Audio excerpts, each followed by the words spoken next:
नमो तस्स भगवतो अरहतो सम्मा सम्बुद्धस्स।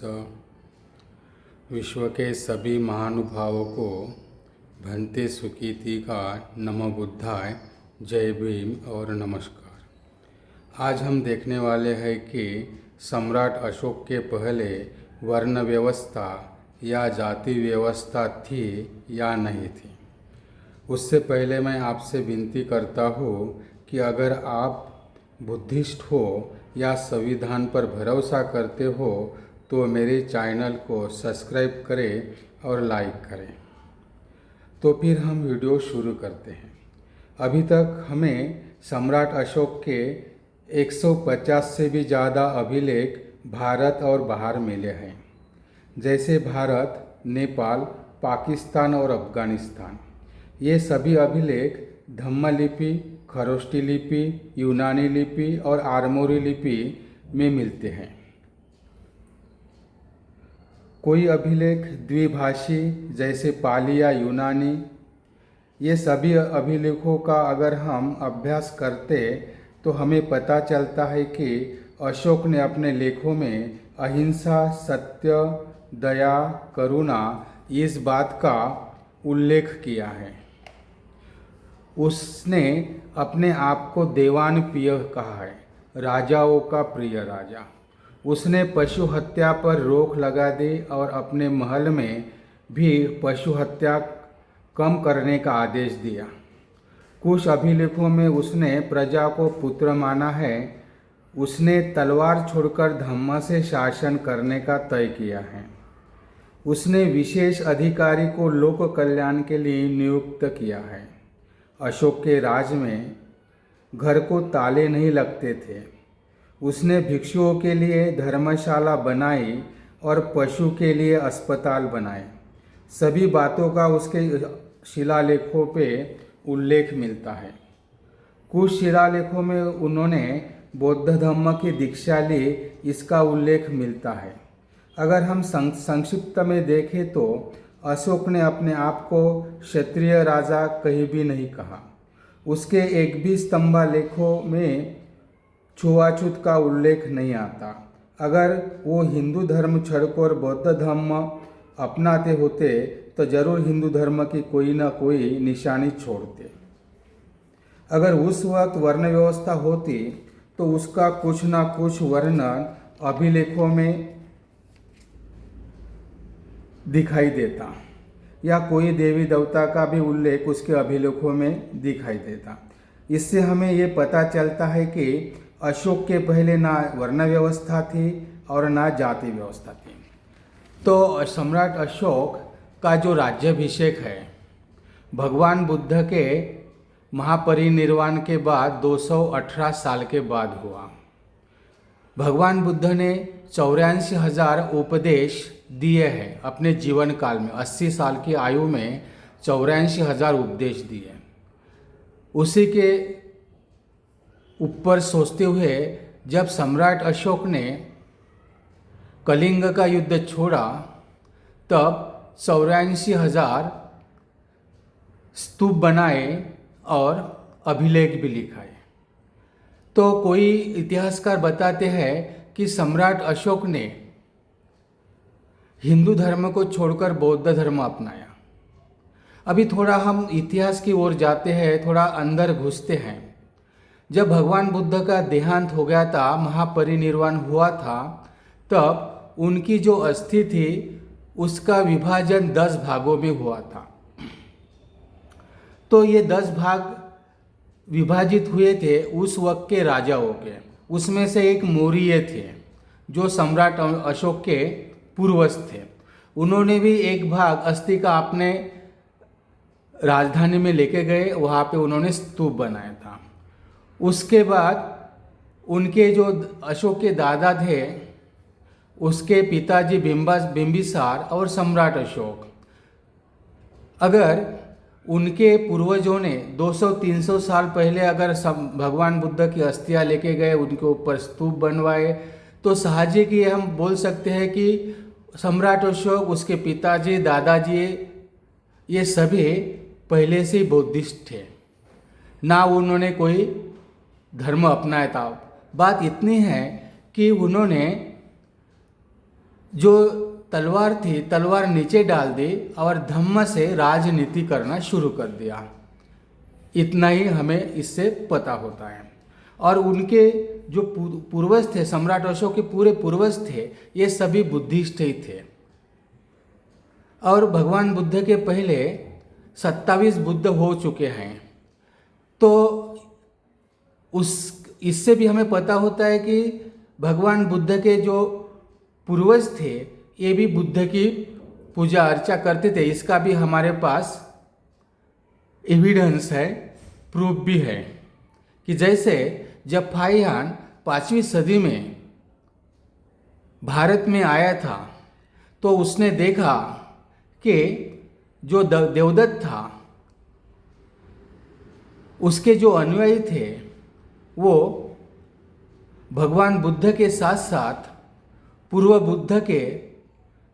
पूर्व 3 बुद्धों को भी पूजा अर्चा उपासना करते थे। और सम्राट अशोक ने भी पूर्व बुद्ध के स्तूपों का पुनरुद्धार करके उसको दुरुस्त करके वहाँ पे स्तंभलेख लिखे हैं। ये भी हमारे पास एविडेंस है। तो इससे हमें यह होता है कि सम्राट अशोक पहले से ही बुद्धिस्ट था। सिर्फ उसने कलिंगा के बाद तलवार नीचे डाल दी और धम्म से राज करना शुरू कर दिया।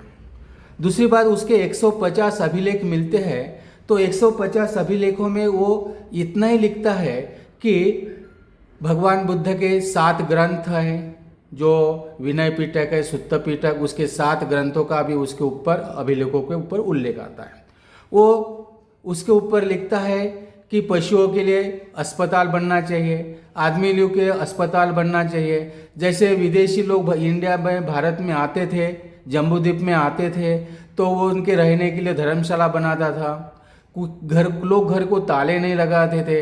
और दूसरी बात कि सम्राट अशोक अपने आप को देवान प्रिय बोलता था। उन्होंने कभी भी मैं क्षत्रिय राजा हूँ ऐसा कहीं नहीं लिखा है। देवान प्रिय हमें पता है कि देवी का मतलब होता है रानी, तो देवा का मतलब हो गया राजा, तो देवान प्रिय का मतलब हो गया राजाओं का प्रिय राजा। मतलब सम्राट अशोक ने जब तलवार नीचे डाल दी तो आजू बाजू के छोटे बड़े सभी राजा थे अपने आप को देवान प्रिय सम्राट अशोक के जैसा ही बनाना चाहते थे, वैसे ही राज्य करना चाहते थे। इसलिए सभी लोग उसका अनुकरण करते थे। इसलिए सम्राट अशोक ने अपने आप को देवान प्रिय मतलब राजाओं का प्रिय राजा ऐसा कहा है। उसके बाद उन्होंने सभी लोगों के प्रजा जो है, प्रजा को वो अपने पुत्र के समान मानता था। कभी भी वो लोगों को डायरेक्ट फांसी नहीं देता था, सोचता था उसके बारे में। ये सभी बातें हमें सम्राट अशोक के अभिलेख में बहुत सारे 150 अभिलेख मिले। इराक, अफगानिस्तान, नेपाल, पाकिस्तान, भारत, इसमें से 150 अभिलेख अभी तक हमने ढूंढ निकाले हैं। कुछ पढ़े हैं, कुछ पढ़ने के बाकी हैं और अभी निकालना चालू ही है।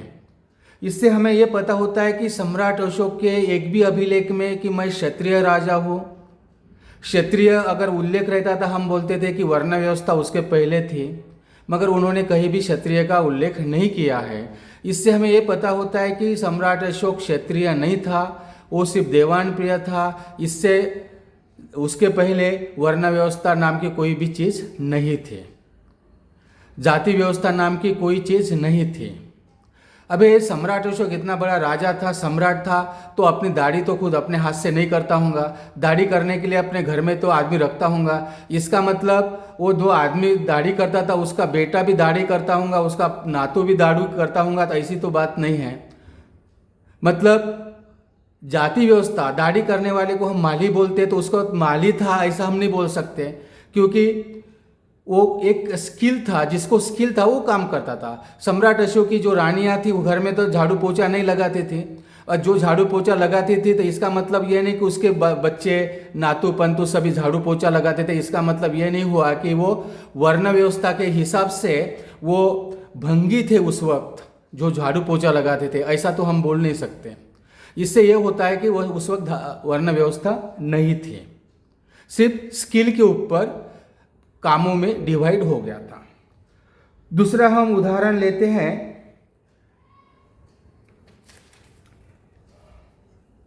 मेगास्थनीज का। मेगास्थनीज एक ग्रीक राजदूत था, चंद्रगुप्त मौर्य के दरबार में था। उसे सेल्यूकस निकोटर ने चंद्रगुप्त मौर्य के दरबार में 302 BCE में भेजा था। 8 साल दरबार रहा, भारत की बारीकी से अध्ययन किया और भारत का अध्ययन एक बुक में लिखा, और जो उसे भारत में उस वक्त की परिस्थिति थी, उस वक्त की स्थिति थी, उसका अध्ययन उसने एक बुक में लिखा। उस बुक का नाम है मेगास्थनीज की इंडिका। फिलहाल मेगास्थनीज की इंडिका तो उस वक्त गुम हो गई थी, मगर ग्रीक के उस वक्त के, उस जमाने के, उसके समकालीन जो लेखक थे, उन्होंने अपने बुक में उस बुक के ऊपर टीका टिप्पणियाँ की थी। तो उसके समकालीन लेखकों ने उस टीका टिप्पणी को संकलित करके एक नई बुक बनाई और नई बुक को नाम दिया है मेगास्थनीज की इंडिका। और वो मेगास्थनीज की इंडिका में मेगास्थनीज ने भारत के वर्णन के बारे में लिखा है कि भारत की प्रजा 7 भागों में विभाजित थी। वो मेगास्थनीज की इंडिका आज भी हमारे पास उपलब्ध है, हिंदी में भी उसका ट्रांसलेशन है और अंग्रेजी में भी है ट्रांसलेशन। तो 7 भाग कौन से थे? तो पहला भाग था दार्शनिक, 2 दार्शनिक थे। दूसरा था किसान, तीसरा था पशुपालक, चौथा था सैनिक, सोल्जर, शिल्पकार थे, मूर्तियां वगैरह बनाना, घर बनाना, शिल्पकार थे। उसके बाद निरीक्षक थे, पुलिस वगैरह। उसके बाद एडमिनिस्ट्रेटर, राज्य कारभार चलाने वाले ये लोग थे, राज्य करते। उसने लिखा है कि लोग बूटा मतलब बुद्धा की पूजा करते थे। लोग घर को ताले नहीं लगाते थे। बड़ा गुनाह होने पर भी राजा उसे फांसी नहीं देते थे। किसानों के ऊपर विशेष ध्यान दिया जाता था। वो मेगास्थनीज 8 साल भारत में जम्बूद्वीप में रहा। 8 साल रहने के बाद उसे चाणक्य नाम का ब्राह्मण कहीं भी नहीं दिखा चंद्रगुप्त के दरबार में। चाणक्य के बारे में ऐसा बोला जाता है कि चाणक्य चंद्रगुप्त के दरबार में से सम्राट अशोक के दरबार तक रहा। तो ये जो मेगास्थनीज है, जब 8 साल चंद्रगुप्त के दरबार में रहा तो उसे चाणक्य एक भी बार नहीं दिखा। इसका मतलब दूसरी बात कि चंद्रगुप्त के टाइम में धम्मलिपि चलती थी और धम्मलिपि सिर्फ पाली भाषा के लिए थी, ना कि संस्कृत भाषा के लिए। संस्कृत का तब उत्पत्ति नहीं हुई थी और जो चाणक्य है संस्कृत बोलने वाला था, तो संस्कृति नहीं था चंद्रगुप्त के टाइम, तो चाणक्य कहाँ से आएगा? ये भी चाणक्य की उपस्थिति के ऊपर मेगास्थनीज प्रश्न चिन्ह खड़ा कर देता है। मेगास्थनीज को कहाँ पे भी वर्ण व्यवस्था, जाति व्यवस्था दूर दूर तक नहीं दिखाई दी। इसका मतलब ये हुआ कि सम्राट अशोक के समय और उसके पहले वर्ण व्यवस्था और जाति व्यवस्था बिल्कुल ही नहीं थी। इसका मतलब यह नहीं कि लोग, राजा और प्रजा आपस में शादी करते थे। राजा अपने हिसाब से शादी करता था, प्रजा अपने हिसाब से शादी करती थी। उसमें राजा को ही अपनी लड़की देगा, यानी कि प्रजा को नहीं देगा लड़की। ये सब हमें यहाँ से पता हो जाता है। तो मेगास्थनीज की इंडिका से भी हमें पता होता है कि मेगास्थनीज के भारत की प्रजा 7 भागों में विभाजित की है। ब्राह्मण, क्षत्रिय, वैश्य, शूद्र इस भागों में नहीं थी। दूसरी बात, ये जो छुआछूत है, नीच है, ऊंच है, जैसे आज हम जिसको एससी बोलते हैं, एसटी बोलते हैं, इसका नामो निशान दूर दूर तक नहीं था। इसका मतलब ये नहीं कि लोग घर में झाड़ू पोछा लगा नहीं थे, राजा अपने घर में झाड़ू पोछा लगाता था, ऐसी तो नहीं है। लोग हर एक काम करने वाले थे वहाँ पे। राजा के घर में संडास नहीं था, ऐसी बात नहीं है। राजा संडास में जाता होगा, संडास साफ करने वाला दूसरे होगा। राजा अपने हाथ से संडास साफ नहीं करता था, मगर वो जन्म के आधारित नहीं था संडास साफ करना, वो कर्म के आधारित था। उसके लिए उसको पैसे देते थे राजा लोग। उसके बाद हम तीसरा उदाहरण लेते हैं कि शास्त्र का, भाषा शास्त्र का। तीसरा उदाहरण हम लेते हैं भाषा शास्त्र। भाषा शास्त्र में आधार, जो ब्राह्मण को आधार होता है ब्र, वो ब्र धम्मलिपि में नहीं लिखा जाता था। तो धम्म लिपि में आधा र बिल्कुल ही नहीं लिखा जाता था। उस वक्त बामन होता था। बमन का मतलब होता है, बमन ये शब्द भिक्खु के लिए या उस वक्त के ज्ञानी लोग जो थे, पढ़े लिखे लोग जो थे, उनके लिए था। उसके बाद क्षत्रिय का क्षत्रिय का श भी धम्म लिपि में नहीं लिखा जाता था। सम्राट अशोक के पहले धम्म लिपि थी किसके लिए? पाली के लिए। और पाली में क्ष, धम्म लिपि में क्ष नहीं लिखा जाता था। तो इसका मतलब क्षत्रिय भी उस वक्त नहीं था। शूद्र का आधा र ये भी नहीं लिखा जाता था, शूद्र भी नहीं था। तो हम इससे ये पता हो जाता है कि ब्राह्मण, क्षत्रिय और शूद्र ये तीनों भी शब्द को हम दूर दूर तक वहाँ नहीं देखते थे। इससे हम ये तीनों उदाहरण से हम साफ साफ कह सकते हैं कि सम्राट अशोक के पहले जाति व्यवस्था, वर्ण व्यवस्था जो हम आज बोलते हैं, एससी, एसटी और अतिशूद्र जिसको बोलते हैं, शूद्र बोलते हैं, ये बिल्कुल ही नहीं थी। वर्ण व्यवस्था नहीं थी। काम का विभाजन उसके कर्मों के हिसाब से, उसके स्किल के ऊपर डिवाइड किया जाता था।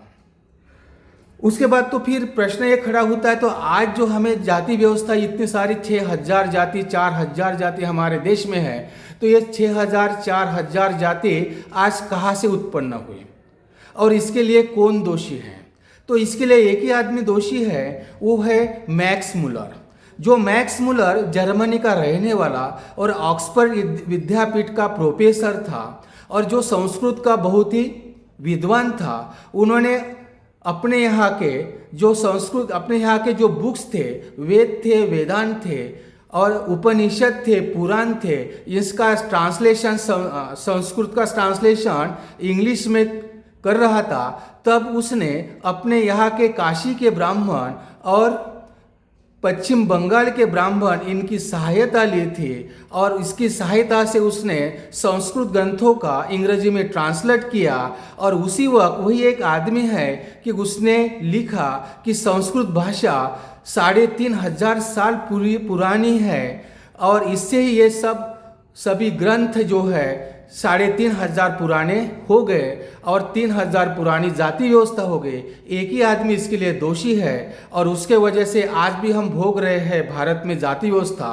हमारा संकल्प है कि भारत से जाति व्यवस्था, वर्ण व्यवस्था समूल नष्ट हो। इसके लिए हमें आरक्षण की भी बलि देना पड़े तो हम दे सकते हैं, मगर जाति व्यवस्था और वर्ण व्यवस्था इस देश से पूरी नायनाट हो, ये हमारा संकल्प है। हमारा काम यही है कि समाज से जाति व्यवस्था जो छुआछूत है, जिससे बहुत सारे लोगों का नुकसान हुआ है, जिससे बहुत सारे लोग दुखी हो गए हैं, हाल अपेष्टा हो गई है, ये समूल नष्ट करना है। यही हमारा काम है।